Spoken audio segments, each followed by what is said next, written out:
En mi cabeza, en mi cabeza, en mi cabeza va dando vueltas.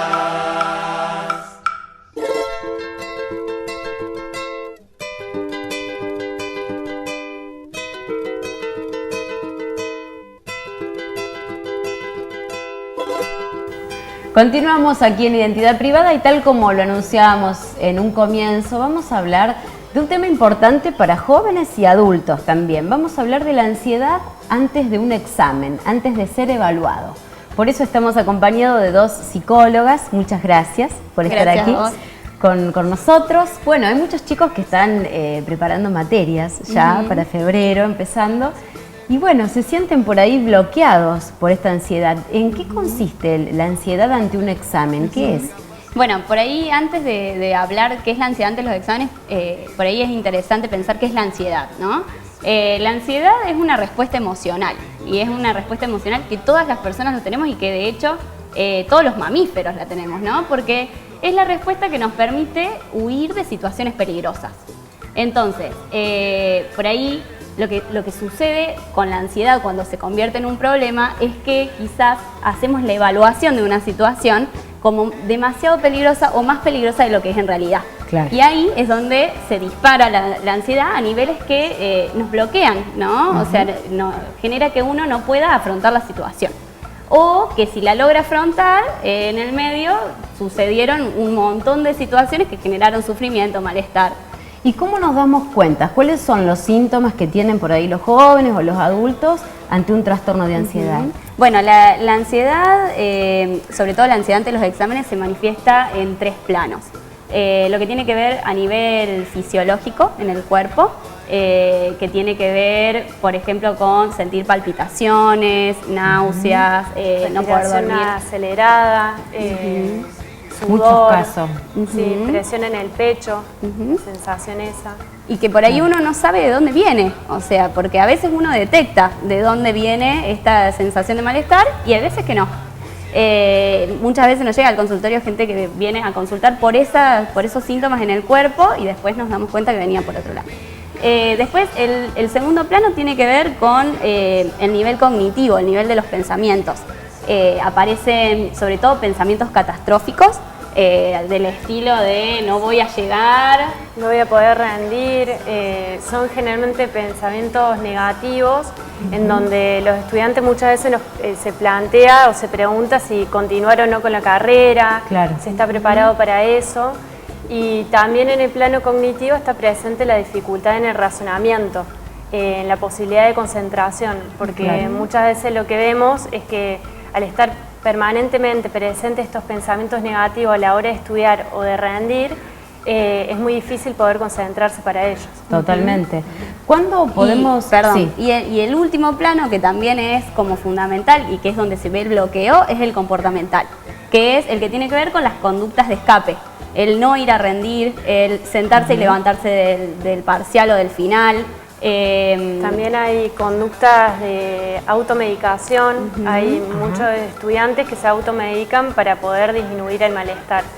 Y también, bueno, obviamente nosotros lo que hablamos con Natacha, que vemos siempre, antes de rendir, antes de entrar en el aula, vemos a muchos estudiantes que la conducta que tienen es de caminar de un lado para el otro, de morderse las uñas. Bueno, esos son en parte esos tres planos lo que hacen detectar o posiblemente ver lo que es ansiedad ante examen. Claro. Ahora, la pregunta es, digamos, cualquier persona que está ante una situación de ser evaluada está nerviosa, es normal, ¿no?, que manifieste nervios. Pero ¿cuándo esto realmente se convierte en un problema?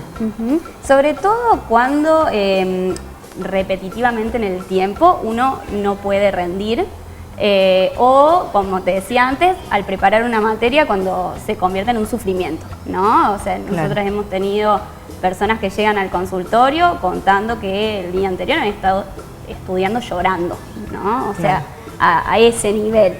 Ahí cuando la ansiedad bloquea tu posibilidad de seguir actuando con normalidad tu vida, es donde se convierte en un problema y hay que trabajarla. Y se vuelve incontrolable, una situación que no puede controlar la persona por sí misma. Ahí decimos que es importante trabajarlo en terapia o con algún profesional para poder superar esa situación. ¿Y ustedes cómo trabajan? ¿Llegan los alumnos al consultorio y ¿qué hacen? Lo primero que hacemos es un diagnóstico. ¿Por dónde viene el problema? Si se trata de ansiedad ante exámenes, si se trata de ansiedad, si se trata de otra cosa. Y en función del diagnóstico que establecemos, planteamos una estrategia de trabajo, ¿no?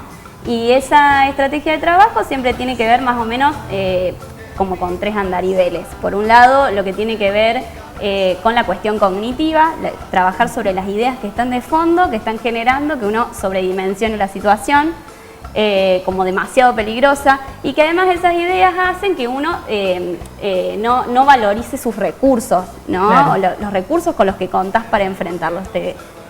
Como que los ves disminuidos de alguna manera. También se utilizan técnicas de estudio, que es muy importante porque hay investigaciones, sobre todo en nuestra facultad, se han desarrollado investigaciones con respecto a que muchas veces los estudiantes estudian, pero estudian mal.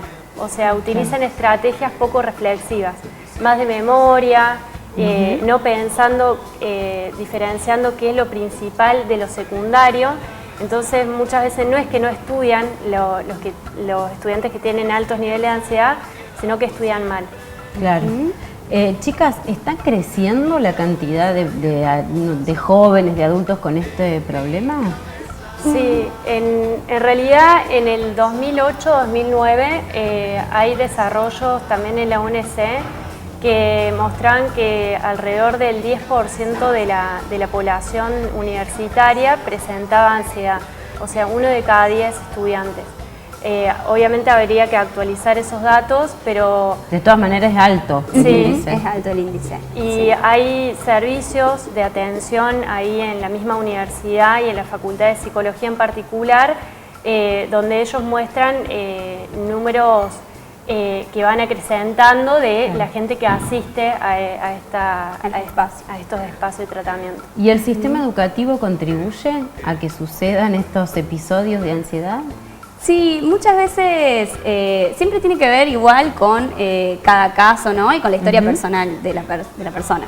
Pero sí, uno podría pensar que muchas veces las lógicas universitarias o las lógicas de las facultades, la cultura institucional, muchas veces en muchas situaciones competitivas, ¿no?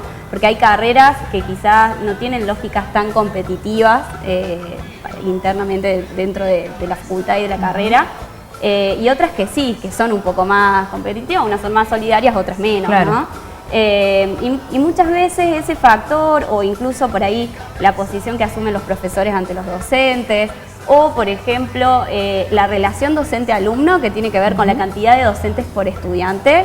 En las facultades probablemente donde hay menor cantidad de profesores y la relación es menos directa, eso también puede estar influyendo, porque muchas veces lo que pasa ante la situación de ansiedad es que la persona siente que no puede prever lo que va a pasar.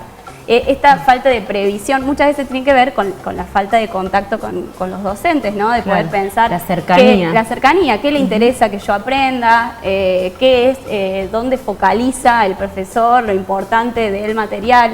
Y muchas veces eso puede estar relacionado con la relación docente. Claro. Y estos episodios de ansiedad que, por ejemplo, un estudiante vive antes de ser evaluado, ¿pueden trasladarse luego a otros ámbitos de la vida cotidiana? Sí, depende, obviamente, lo que dijo Natacha antes, que también depende de cada caso y de cada situación. Claro. Es difícil generalizar, pero sí una persona que ya no puede controlar la ansiedad y que se le presenta a lo largo del tiempo, digamos, no es la primera experiencia que la vive actualmente, sino también la vivió antes, es probable que en otras situaciones se le presente, pero habría que analizar. Claro. Sí, y ahí es donde nosotros decimos, es importante trabajar las ideas rígidas que están en el trasfondo de la situación.